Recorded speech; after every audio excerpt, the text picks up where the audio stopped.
morning, boys and girls. Let's go back to the morning meeting area. Good morning. How was your guys' night? Good. Okay, so yesterday we talked about the main characters in the story, and today we're going to talk about understanding the key detail of the story. And we can do this, boys and girls, by asking ourselves the questions: who, what, where, when, and why. After reading this story, I'm really hopeful that you guys will be able to tell me and answer the questions who, where, when, what, and why in order to show that you understand the main detail of the story. Today we are going to read The Memory String by Eve Bunting, and it's about a little girl named Laura. And we are going to use the words who, what, where, when, and why to figure out how she feels and why she acts differently in this story. Make sure to pay attention, boys and girls, to how she changes throughout the story while I'm reading. Okay, here we go. The Memory String.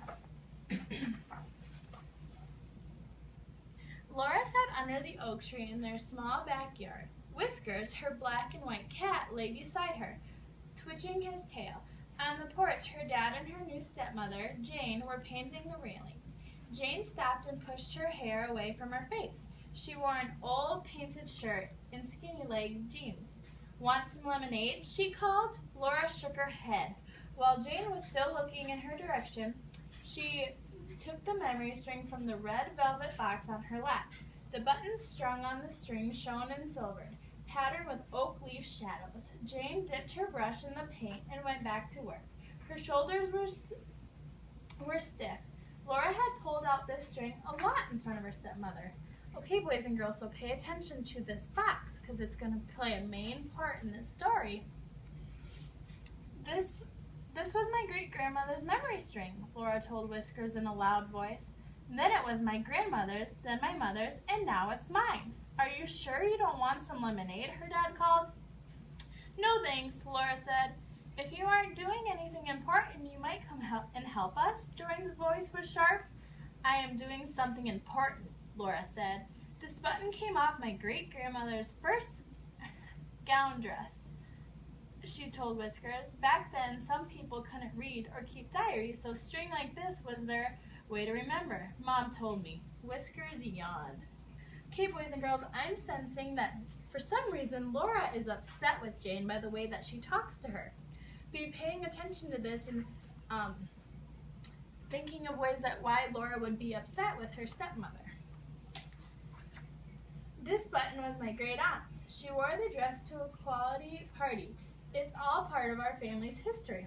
Whiskers got up to leave, but Laura took a firm grip under his stomach and crushed him against her, leaving her arms free. Yow! Whiskers warned. Be quiet, Laura whispered. I can't talk about my memory string to myself, can I? You have to stay here. These 3 buttons were from second cousins of my grandma's. The cousins were at a spelling bee. She peered up under her bangs. Dad was pouring lemonade. He took a frosted glass to Jane, and she sat back on her heels and smiled at him. Laura saw him touch Jane's neck, under her hair. He did that often. Sometimes Dad and Jane sat on the porch at night, after Laura had gone to bed. Her room was above, and she'd hear them whispering and laughing softly. They seemed so happy, it hurt to hear them happy like that. She rubbed the buttons between her fingers. Get the good parts, she thought. Forgot the cousins. Get to Mom. This button came from Mom's prom dress. She told Whiskers. Stop squirming, she added. And this is from her wedding dress. It was a white dress, of course. And see this little teeny tiny one? This is off my christening dress. And this one is off the dress I wore to my 5th birthday party, I remembered. Okay, boys and girls, so I'm starting to realize that I think we were right, that Laura is upset with Jane because she even is upset when her dad touches her neck. I wonder why. Do any of you, boys and girls, have any ideas of why Laura might be upset with Jane? Okay, those are all good ideas. Okay. She stopped for a breath and glanced up at Jane. All this must hurt a lot, For an instant, Laura felt mean and horrible, but for an instant, only for an instant. She didn't hate Jane, not really. It was just that Jane had gone and married Dad. She had to rush now because Dad was coming down the front steps.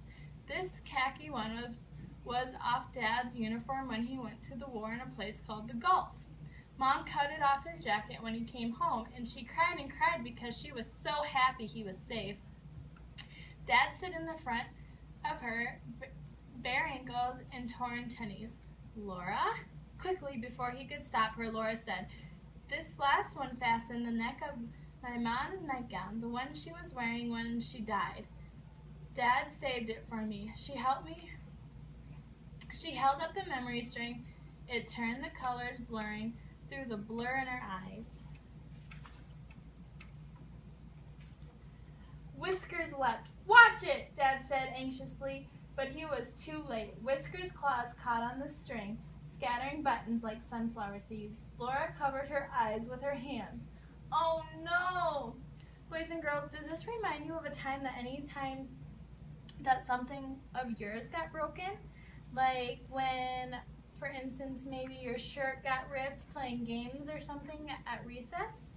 Okay, be thinking about that. Up on the porch, Jane dropped the paintbrush and rushed down the steps.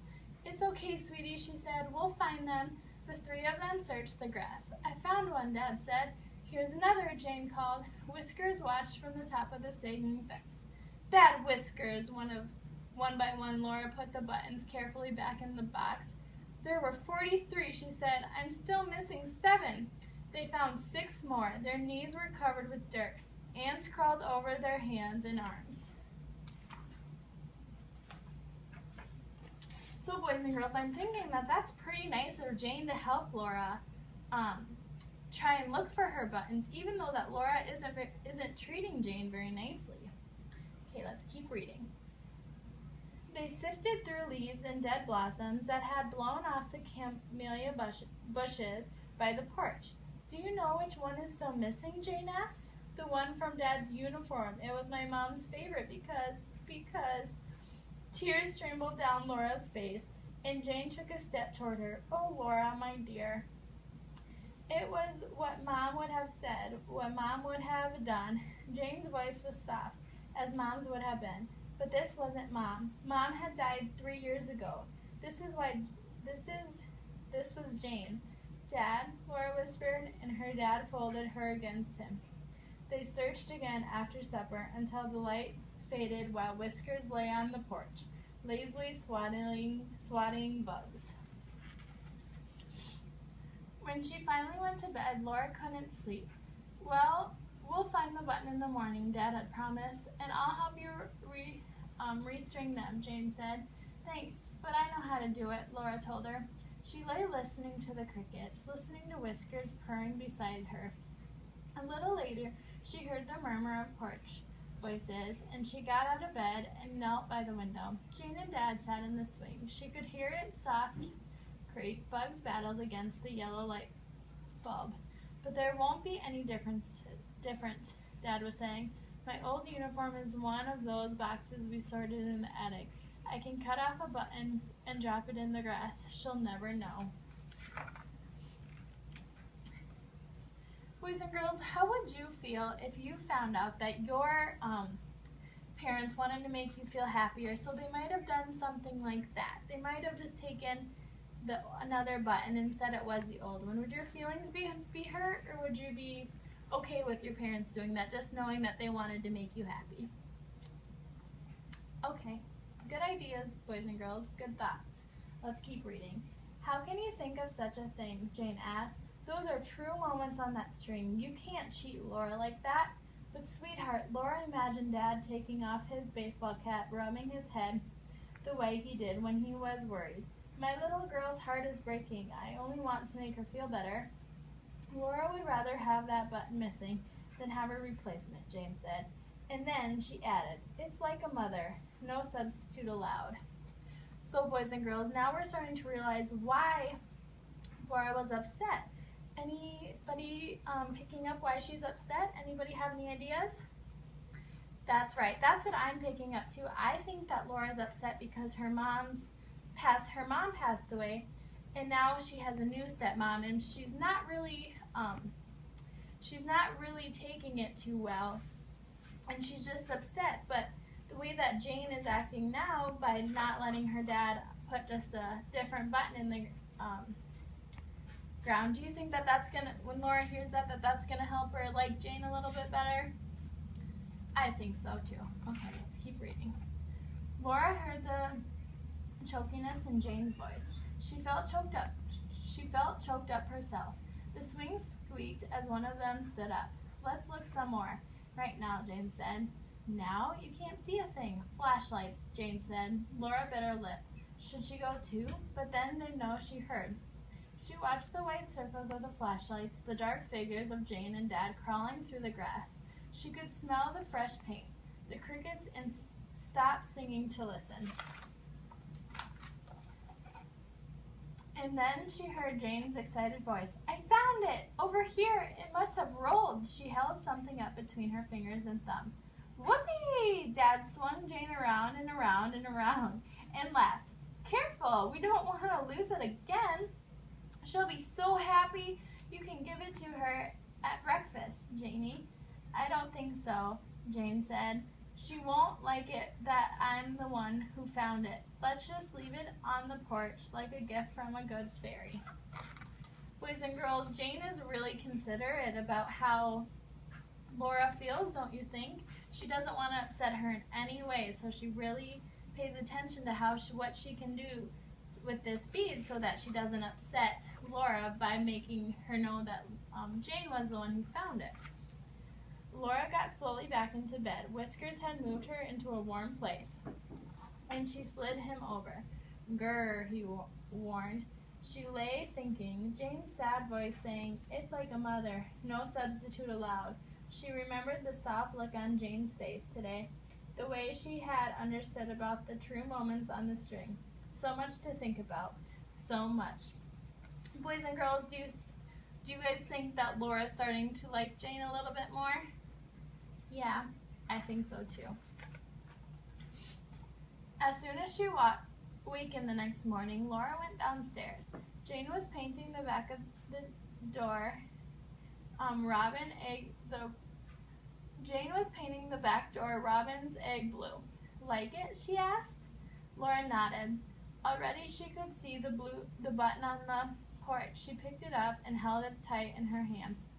A good fairy must have brought it, she said. She noticed that the buttons on Jane's painting shirt were a deep dark green. Pretty. Maybe one day she'd ask Jane for one to put on the memory string. She swallowed. Will you really help me restring them, Jane? Jane wiped her hands on a rag and stood up. Anytime you want, she said. I'm here. The end. Boys and girls, did you see how Laura changed throughout the story? At the beginning, she really didn't like Jane, and when she got to know Jane a little better and saw that Jane actually cared about her and knew that she couldn't substitute for her mom, I think Laura came around and really started to like her. Okay, class, so what I want you to do now is I want you to go back to your desks when I say it's time, grab your journals out, and we're going to write about a time that that something of yours got broken by someone else.